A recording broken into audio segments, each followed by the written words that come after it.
Morning everyone. Now today we discuss range and time of flight of an inclined plane.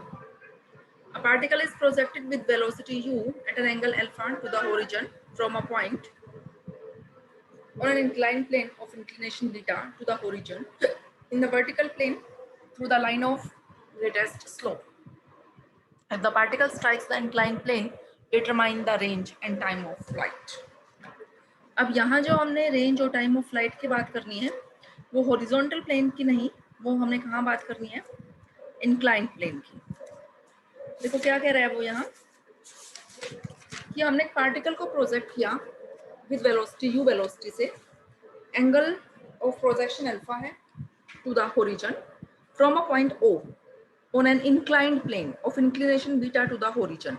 अब जो हम यहाँ particle को हमने प्रोजेक्ट किया यू वेलोसिटी से विद एन एंगल अल्फा, अब हमने ये नहीं देखना हॉरिजॉन्टल रेंज के लिए कि वो ग्राउंड को कहाँ किस पॉइंट पे स्ट्राइक कर रहा है। ये हमें एक प्लेन दे रखा है, this plane is inclined with an angle beta to the horizon, horizontal के साथ बीटा एंगल पे ये इंक्लाइंड है। इस पॉइंट पी पे यहाँ जो वो हमने पार्टिकल प्रोजेक्ट किया इस इंक्लाइंड प्लेन पे वो स्ट्राइक कर रहा है पॉइंट पी पे, ठीक है। If the particle strikes the inclined plane, अगर पार्टिकल इस इंक्लाइंड प्लेन को इस पॉइंट पी पे स्ट्राइक कर रहा है, then we have to find the range and the time of flight. Clear है कि यहाँ ग्राउंड लेवल को स्ट्राइक करने की बजाय जो ये हमारा इंक्लाइंड प्लेन है which is inclined at N angle beta with the horizontal, इसके साथ हमने देखना है कि पी पॉइंट पे वो स्ट्राइक कर रहा है, तो उस केस में उसकी रेंज और टाइम ऑफ फ्लाइट क्या होगा। Let O be the point of projection and this considered as origin, the horizontal and vertical through O as the axis x and y respectively. Horizontal axis x axis, vertical आपकी y axis. If the particle strikes the inclined plane of inclination beta at the point P and the range OP. Now in this case अगर इस P point को strike कर रहा है तो range क्या बन चुकी है, OP. That this OP is small r, then the coordinates of point P are. तो अगर इस point P के अगर हम coordinates लिखें तो ये distance क्या बनेगा, r cos beta, और ये पी एन आपका क्या बन जाएगा, आर साइन बीटा। तो पी पॉइंट के कोऑर्डिनेट्स आ गए r cos beta and r sine beta. Now equation of path, equation of path क्या है आपकी, y is equal to x tan alpha minus half g x square upon u square cos square alpha. Since the point P satisfies the equation of path, तो y को आपने replace करना है are sine beta से और x को replace करना है आपने आर कोस बीटा से, तो ये सेटिस्फाई करेगा इक्वेशन ऑफ पाथ को। इसको हमने सोल्व किया, सोल्व करके हमारे पास हमने यहाँ से क्या निकाल लिया, आर, रेंज निकाल लिया। देखो वैसे रेंज का फॉर्मूला हम क्या लिखते हैं, two u square sine alpha cos alpha by g, two u square sine alpha cos alpha by g या u square sine two alpha by g. तो यहाँ फॉर्मूला में चेंज क्या आया हुआ है, two u square sine alpha minus beta, जो आपका एंगल ऑफ इंक्लिनेशन है उसमें से हमने सॉरी जो एंगल ऑफ प्रोजेक्शन है अल्फा उसमें से हमने क्या सब्ट्रैक्ट किया, एंगल ऑफ इंक्लिनेशन।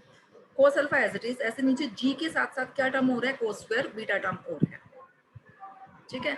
या आप इस फॉर्म में भी लर्न कर सकते हो, कोई भी फॉर्म आप याद कर सकते हो रेंज की। नेक्स्ट है टाइम ऑफ फ्लाइट। अब टाइम ऑफ फ्लाइट क्या है कि पार्टिकल जो पी पॉइंट पे स्ट्राइक कर रहा है जिसको हमने उससे प्रोजेक्ट किया था, तो कितना टाइम वो ले रहा है, ठीक है। T be the time of flight from O to P. Now component of velocity along the plane, अब हम वेलोसिटी के और एक्सेलरेशन के कंपोनेंट्स लिख रहे हैं प्लेन के along the plane and perpendicular to the plane.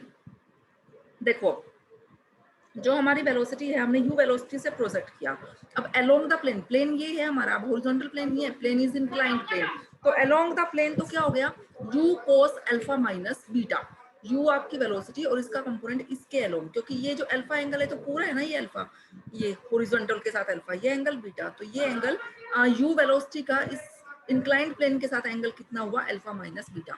तो ये इस इंक्लाइंड प्लेन के साथ जो एंगल है component of velocity along this plane is u cos alpha minus beta and perpendicular to the plane क्या हो गया, u sin alpha minus beta।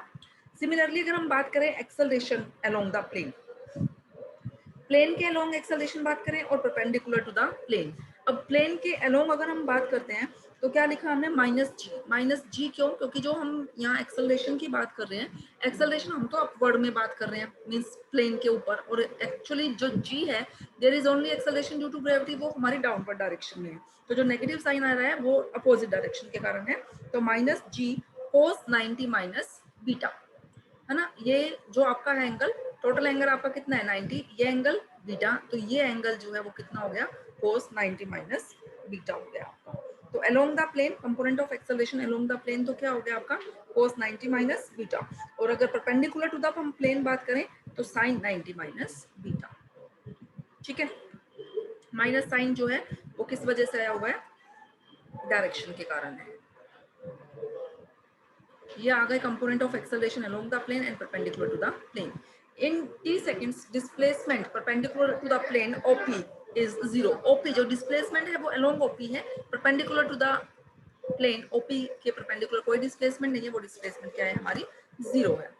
So equation of motion, अगर हम परपेंडिकुलर टू प्लेन बात करें तो इक्वेशन ऑफ मोशन क्या है हमारी, s is equal to ut plus half at square होती है आपकी इक्वेशन। ये इक्वेशन हम यूज कर रहे हैं, तो क्या बना ये जीरो डिस्टेंस, क्योंकि there is no perpendicular displacement perpendicular to the plane. और जो ये हमने इक्वेशन लिखी है वो परपेंडिकुलर टू द प्लेन लिखी है, तो s तो क्या हो गया उस केस में 0। Perpendicular to the plane u हमारा क्या है, u sine alpha minus beta. ठीक है, वेलोसिटी का component u cos alpha minus beta, horizontal means along the plane, और परपेंडिकुलर टू द प्लेन क्या है, u sin alpha minus beta into t plus half f acceleration, वो भी कौन सा, परपेंडिकुलर टू द प्लेन, कितनी है, minus g cos beta into t square.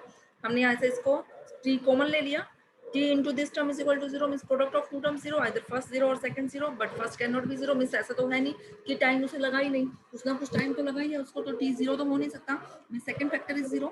तो यहाँ से सेकंड फैक्टर को 0 रख के हमारे पास टाइम ऑफ फ्लाइट t की वैल्यू हमने निकाल ली, which is equal to 2u sin alpha minus beta upon g cos beta. वहाँ क्या था, 2u sin alpha by g, तो यहाँ sin alpha minus beta by g के साथ क्या है नीचे cos बीटा। ये फॉर्मूले आपको लर्न करनी है।